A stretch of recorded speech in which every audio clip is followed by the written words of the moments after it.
അപ്പോൾ ഇന്ന് നമ്മൾ ദിലീഷ് കരുണാകരൻ്റെ ഏറ്റവും പുതിയ ചിത്രമായിട്ടുള്ള ലവ്ലി അല്ലേ, ലവ്ലിയുടെ ഒരു ടീസർ വന്നിട്ടുണ്ട്. ആക്ച്വലി ലവ്ലി എന്ന് പറയുന്നത് മലയാളം വേർഷൻ അങ്ങനെ ഹേറ്റേഴ്സ് അങ്ങനെയാണ് പറയുന്നത്.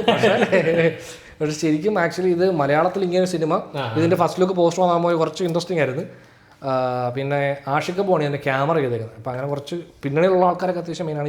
ഈ ദിലീഷ് കരുണാകരൻ ആക്ച്വലി ഇതിനു മുമ്പ് ഠമാർ പടാർ എന്ന് പറഞ്ഞൊരു സിനിമ ചെയ്തിട്ടുണ്ട്. ഒരുപാട് 2 കൊല്ലം കുറച്ചായി ഇതിൻ്റെ പോസ്റ്റ് പ്രൊഡക്ഷൻ കുറച്ച് സമയം എടുത്തിട്ടുണ്ട്. കാര്യം ഈ VFX ഒക്കെ ഉണ്ടല്ലോ ചെയ്യാൻ. സോ അപ്പോൾ അതിൻ്റെ ടീസർ വന്നിട്ടുണ്ട്. നമുക്ക് ടീസർ ഒന്ന് കണ്ടു നോക്കാം. അതിനു മുമ്പ് ഞങ്ങളുടെ കൂടെ പുതിയൊരു അതിഥിയുണ്ട്. ഞങ്ങളുടെ ഫാനാണ്. അങ്ങ് ദുബായിൽ നിന്ന് വന്നിരിക്കുകയാണ്. ഞങ്ങളുടെ ഹോട്ട് സീറ്റിലിരിക്കണം എന്ന് പറഞ്ഞ് അല്ലേ, കാണാൻ വേണ്ടി എന്നെ കൂടെ ചേർക്കടാ, അടുത്ത വീഡിയോ പോലെ ഫണ്ട് ഇറക്കാൻ പറഞ്ഞിട്ടുണ്ട്. അതെ, ഇത് ഞങ്ങളെ സ്പോൺസർ ചെയ്യാന്നാണ് പറഞ്ഞിരിക്കുന്നത്. അപ്പോൾ നമുക്ക് ടീസർ ഒന്ന് കണ്ടു നോക്കാം. ചേട്ടാ ടീസർ ഉണ്ട്. അപ്പൊ ഈച്ച മരിച്ച പ്രേതാണല്ലേ? ഈച്ച എന്റെ അടുത്തൊരു ഈച്ച സംസാരിച്ചു. സംസാരിക്കുന്ന ഈച്ച.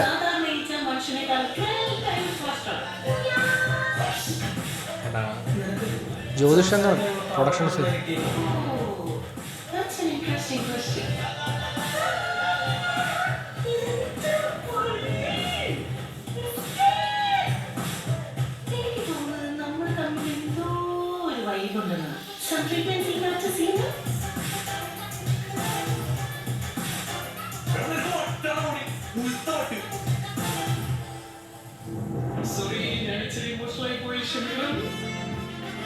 ആരാ ശബ്ദം കൊടുത്തേക്കുന്നത്? ആ സൗണ്ടൊക്കെ ഇങ്ങനെ കുറച്ച് നല്ല പരിചയമുള്ള ശബ്ദമാണ്.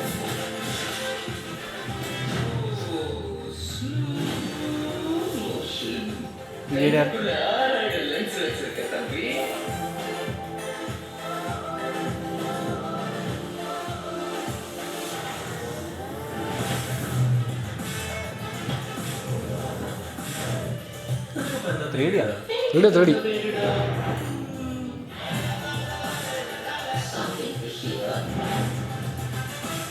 മലയാളം, തമിഴ്, തെലുങ്ക് പോസ്റ്റ് 3D ആണോ അതോ ഷോർട്ട് ഇൻ 3D?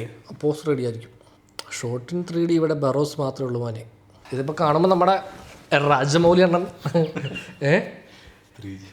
അമ്മേ ഇത് എൻ്റെ പടം ഇല്ലടാ അല്ലേ, ഇത് ഞാൻ ചെയ്തതല്ലേ. അല്ല മലയാളത്തിൽ ഇറങ്ങിയിട്ടുണ്ടായിരുന്നല്ലോ, പിന്നെ മലയാളത്തിൽ റീമേക്ക് ചെയ്തത്. മറ്റേ ഒറിജിനൽ ഈച്ച സാധനത്തില്ല, മറ്റേ ആരെങ്കിലും ഒരാൾ മറ്റേ ഈച്ചയുടെ ഇത് ഉണ്ടാക്കിയിട്ട് ചെയ്യുന്നതായിരിക്കുമല്ലോ. അങ്ങനെ മറ്റേ മൈക്രോ ബോട്ടോ എല്ലാം ഉണ്ടാക്കിയിട്ട് ഉപയോഗിക്കുന്നതായിരിക്കും. അങ്ങനെ കടന്നു ചിന്തിച്ചു അല്ല, അങ്ങനെയൊക്കെ ആയിരിക്കും. മനസ്സിലായോ? അപ്പുറത്തും ഇപ്പുറത്തോട്ടിരുന്നപ്പോഴേ അല്ല ഇത് ആക്ച്വലി മറ്റേ ഈച്ച VFXന്റെ കാര്യത്തിൽ പിന്നെ 3D ആയതുകൊണ്ടേ 3Dയിലായപ്പോൾ ഇപ്പോൾ ഈ കാണുന്ന VFXനെ കുറച്ചുകൂടെ വേ ബെറ്റർ ആവാൻ ചാൻസ്. സാധാരണ അങ്ങനെ ഒരു സംഭവം ഉണ്ട്. അതായത് 3D പടങ്ങളുടെ ട്രെയിലർ 2D കാണുമ്പോൾ എന്തോ ഒരു ഓഫ് ഫീൽ ചെയ്യും. അത് പക്ഷേ പൊതുവെ ഭയങ്കര സ്റ്റാറ്റിക് ആണ്, ഒരു എനർജി ഫീൽ ചെയ്തില്ല. അല്ല ഇപ്പോൾ ടീച്ചർ ആണെങ്കിലും നമുക്ക് ഭയങ്കര തിയേറ്ററിലേക്ക് നമുക്ക് എത്താനോ അല്ലെങ്കിൽ സിനിമ കാണാനുള്ള ഒരു ഭയങ്കര ഇത് തരാത്ത പോലെ ഉണ്ട്. ടീസർ ഇറക്കി വിടണമല്ലോ. ടീസറിന്റെ കട്ടിന്റെ ആവാം ചിലപ്പോൾ, അല്ലെങ്കിൽ നമുക്ക് ഇപ്പം മറ്റേ ഇതിപ്പോൾ എന്നാ റിലീസ് ഏപ്രിൽ. അപ്പം VFX ഒക്കെ ഓൾമോസ്റ്റ് കഴിഞ്ഞാണ്. കഴിഞ്ഞാണ്, കാരണം കുറച്ച് സമയം എടുത്തു ഇത് ഷൂട്ട് ചെയ്തിട്ട് കുറച്ചായി. അതെ ഇത് കഴിഞ്ഞിട്ടല്ലേ റൈഫിൾ ക്ലബ്ബ് ചെയ്യുന്നത് തന്നെ. പക്ഷേ VFX കൺസിസ്റ്റന്റ് ആണ്. ഇപ്പം നമുക്ക് ആദ്യ ഷോട്ടിൽ കാണുന്ന ആ സംഭവം ആ ലൈൻ ഓഫ് കൺസിസ്റ്റൻസി ഉണ്ട്. ബട്ട് അത് എന്തോ ഒരു എനർജി കുറവാണ് എനിക്ക് ഫീൽ ചെയ്തത്. പിന്നെ ഈ പറഞ്ഞ പോലെ സംസാരിക്കുന്ന ഈച്ച എന്നുള്ള ഒരു എലമെന്റ് വരുമ്പോൾ തന്നെ കുറച്ച് ഫാന്റസിക്കൽ ലൈൻ ആണല്ലോ. അപ്പം നമുക്ക് അതിനെ ആ രീതിയിൽ എടുത്താൽ മതി എന്ന് തോന്നുന്നു. നമുക്ക് ഡയറക്റ്റ് കമ്പാരിസൺ വരുന്നത് മറ്റേ രാജമൗലി ഈച്ചയാണ്. പക്ഷെ അതിനകത്ത് ഈ ക്യാമറ വർക്ക് എന്നൊക്കെ പറയുന്നത് ഈച്ചയുടെ പെർസ്പെക്റ്റീവ് എന്നൊക്കെ പറയുമ്പോഴേ വേറൊരു ലൈൻ ഓഫ് ഹാൻഡ്ലിംഗ് ആണല്ലോ മൊത്തത്തിൽ പടത്തിന്. അപ്പം അത് ഫീൽ ചെയ്തില്ല. ഇതിപ്പോൾ നോർമൽ നമ്മളൊരു കോൺവെർസേഷൻ സീനിൽ ഇരിക്കുന്ന വളരെ കുറച്ച് ഷോട്ടുകൾ അങ്ങനെ. അതാ ഞാൻ പറഞ്ഞത്, ഞാൻ ഈച്ച സംസാരിക്കുന്നുണ്ട്, അതുകൊണ്ടാണ് ഞാൻ പറഞ്ഞത് വേണമെങ്കിൽ അങ്ങനെ ആരെങ്കിലും ചെയ്യുന്നതായിരിക്കാം, ആരെങ്കിലും ക്രിയേറ്റ് ചെയ്തു. അതായത് ഈച്ചയെ നീ പറയുന്നത് മറ്റേ ഈച്ച ബോട്ട് അതിനെ ഉണ്ടാക്കിയിട്ട് ഇവനെ ഫോളോ ചെയ്യുന്നു, അല്ലെങ്കിൽ ഇവനെ മറ്റേ അങ്ങനെ ആയിരിക്കുമ്പോഴേ ഇതിക്കുളം ചിന്തിക്കാൻ പറ്റൂലല്ലോ. ഈ കഥയെ കൊണ്ട് നീ പ്രൊഡ്യൂസർ തരുമ്പോൾ അയാൾ പെട്ടലിങ് അടിച്ചിട്ട് ഇറക്കി വിടും. ബോധമുള്ള പ്രൊഡ്യൂസർ അടിക്കും. ഞാൻ കൊണ്ടുപോകുന്നില്ലേ ഞാനിമാതിരി ആഷിക്കുമ്പോൾ പുള്ളി കണ്ടോണ്ടിരിക്കുമ്പോ ഇവരെ ഏരിയ ഇത് ഈ വീഡിയോ ആഷിക കാണുമ്പോൾ ഇവന്മാരായിട്ടല്ലേ ഇവന്മാരെ സിനിമയിൽ അടുപ്പിക്കും കഥ പറയാൻ വരട്ടെ ഈച്ച അടിക്കുന്നല്ലേ അതെ അതെ അപ്പൊ നമ്മളിങ്ങനെ പറയുന്നില്ല അപ്പൊ പടം നല്ലോണം ആയിരിക്കാം. അതെ അതെ നമുക്കറിയത്തില്ല നമ്മൾ സിനിമ കാണാതെ നമ്മള് ട്രെയിലർ നമ്മളിപ്പോ കണ്ട ടീസറിനെ പടം ഇറങ്ങിയിട്ട് ടീസർ വെച്ച് ടീസർ കണ്ടിട്ട് നമ്മുടെ ഒരു ഇനിഷ്യൽ ഒപ്പീനിയൻ ഇംപ്രഷൻ അതാണ് നമ്മൾ പറയുന്നത്. ഫസ്റ്റ് ഇംപ്രഷൻ ഫസ്റ്റ് ലുക്ക് അതെങ്ങനെയാണെന്നുള്ളത് മാത്രമേ നമ്മൾ പറയുന്നുള്ളൂ, അത്രേ ഉള്ളൂ. അപ്പോൾ ഇത് കണ്ട ഇതിപ്പോൾ ഇത് ഇറങ്ങിയിട്ട് ഇപ്പം എത്ര 2 ദിവസമായോ ഇറങ്ങിയിട്ട്? ഇന്നലെയാണ് ഇന്നലെയാണ് ഇറങ്ങിയത്.